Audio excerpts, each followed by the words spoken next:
Good morning. Greetings from the Brown Bar. I'm going to try to be a little bit quiet. I don't want to wake Ron and Marcia and the kids up this morning. Seriously, good to be here in Batavia. And I have a post-Independence Day words of hope for us. You know, I think we can learn a lot from history. One of the things that I learned early on in life, being the baby of the family, is that occasionally my brothers or my sister might get themselves into trouble over something, occasionally. I tried to see what they did when they got in trouble and try not to do that. Now, it doesn't mean that I never got in trouble, but there were some things that I learned to do. One thing, though, was that none of my older siblings finished college in 4 years, and so I purposed to get through college in 4 years. What I find humorous now is I look back, and I was a really driven young man. I did not stop and smell the roses as much as I probably should have. I have slowed down a lot since then. But I do think it's important that we learn from other people, that we learn from history. When Abraham Lincoln was reelected in 1864, he was towards the end of the Civil War. We hoped as a nation at that time that we were close to the end of the Civil War. But he didn't know it.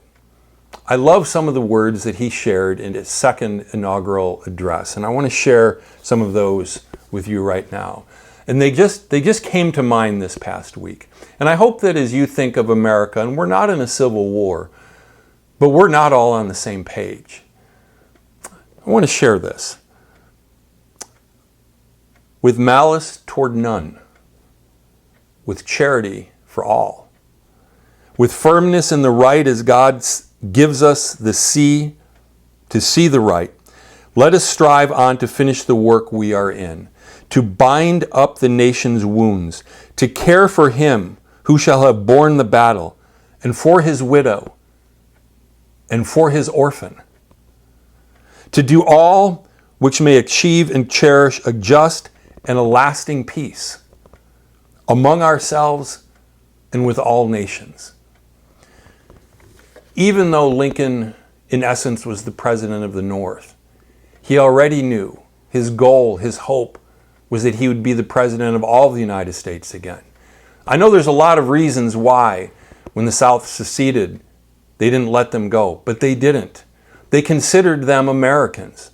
Just having watched the special on the History Channel on General Grant, and later who became President Grant, when he met with General Lee at Appomattox, and there was an unconditional surrender by the South, Grant was even more gracious than Lincoln expected him to be.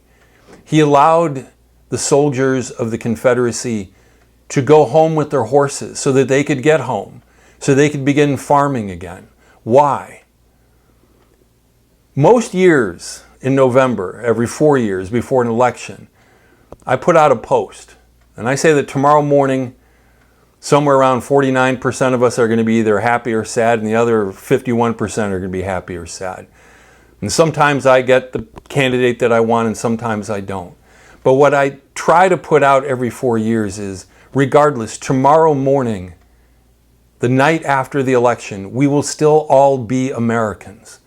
And that was something that Abraham Lincoln understood, and that's one of the reasons why he is remembered as our greatest president.